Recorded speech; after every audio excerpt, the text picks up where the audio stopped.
வணக்கம். இன்னைக்கு நம்ம திருக்குறளின் அறிவுடைமை அதிகாரத்தின் 9வது குறளை பார்க்கலாம். எல்லாரும் எப்படி இருக்கீங்க? இதுவரைக்கும் நம்ம இத்தனை அதிகாரங்களையும் இத்தனை குறட்பாக்களையும் பார்த்து கொண்டே வருகிறோம். இது எத்தனை பேர் அதை விரும்பி பார்க்குறீங்கன்னு தெரியாது. எத்தனை பேர் எனக்கு தெரிந்தவர்களாக இருந்து அதனால் மட்டுமே பார்க்குறீங்கன்னு தெரியாது. எத்தனை பேர் இந்த கருத்துக்கள் சரி எளிமையாக தான் இருக்குது அப்படின்னு புரிந்து கொள்ளுகிறீர்கள், ஏற்றுக்கொள்ளுகிறீர்கள், அதுவும் எனக்கு தெரிய வருவதற்கு வாய்ப்புகள் இல்லை. இருந்தாலும் இது ஒரு தொடர் பணியாக நான் செய்ய வேண்டும் என எண்ணுகிறேன். சில பேருக்கு ஒரு ஆற்றல் இருக்கும். என்ன ஆற்றல் அப்படின்னாக்கா, வருவதை முன்கூட்டியே அறிந்து கொள்ளுதல்.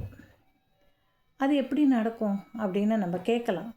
ஆனால் அறிவுடைய பெருமக்கள் ஒரு செயலை செய்வதற்கு முன்னாலேயே இந்த செயல் இப்படித்தான் நடக்கும், இதனுடைய விளைவுகள் இப்படித்தான் இருக்கும், இது நடந்து முடிந்துவிடும் அல்லது இது நடக்காது என்பதை மிக தெளிவாக மிக துல்லியமாக கணித்து விடுவார்கள்.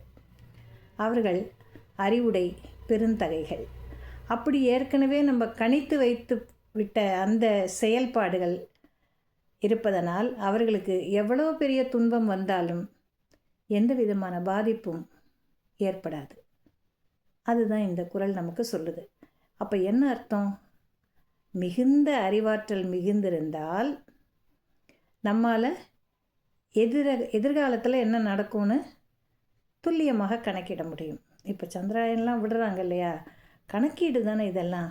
கரெக்டாக அடிக்குதே சில சமயங்களில் அது ஃபெயிலியர் ஆனால் கூட அதை எவ்வளவு நுணுக்கமாக பார்த்தவங்கெல்லாம் செய்வாங்க. அப்போ இந்த நேரத்தில் இங்கே போனால் இப்படி நடக்குங்கிறத அவர்கள் கணக்கிட்டு தானே செய்கிறார்கள்.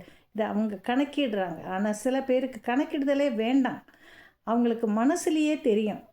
அறிவாற்றல் மிக்கவர்களுக்கு எதிர்காலத்தில் என்ன நடக்க போகுது இதாண்ட அப்படின்னு சொல்லிட்டு அசால்ட்டாக சொல்லுவாங்க.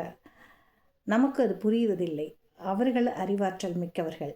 அப்படி எதிர்காலத்தை துல்லியமாக புரிந்து கொள்ளக்கூடியவர்களுக்கு, வருமுன் தெரிந்து கொள்ளும் ஆற்றல் பெற்றவர்களுக்கு எந்த துன்பம் வந்தாலும் அதை கடந்து போய்விடுவார்கள். அது அவங்களுக்கு தொந்தரவே பண்ணாது.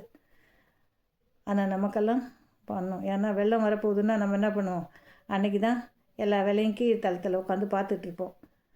வரப்போகுதுங்கிற காலம் வரும்போது நம்ம அதுக்கு தகுந்த மாதிரி மேலே போயிடலாம், எல்லா திங்ஸையும் சேஃப்டி பண்ணிக்கலாம். அதெல்லாம் பண்ண மாட்டோம். நம்மெல்லாம் பெரும்பாலானவங்க பண்ண மாட்டாங்க.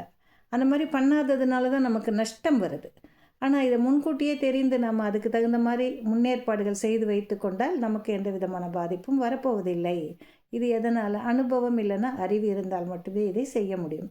இதைத்தான் வள்ளுவர் அழகாக இந்த குறளில் எடுத்து காட்டுகிறார். எதிரதா காக்கும் அறிவினார்க்கு இல்லை அதிர வருவது ஓர் நோய். எதிரதா காக்கும் அறிவினார்க்கு இல்லை அதிர வருவது ஓர் நோய். நோய்னா என்ன? துன்பம். நோயினாலே கஷ்டத்தை கொடுக்கக்கூடியது.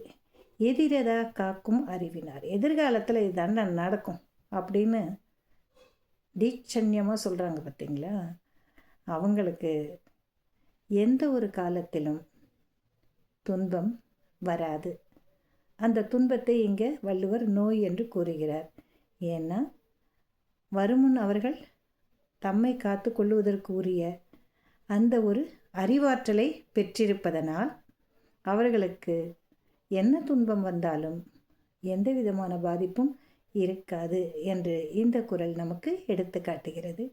நாளை அடுத்த குறளில் நாம் மீண்டும் சந்திக்கலாம். நன்றி.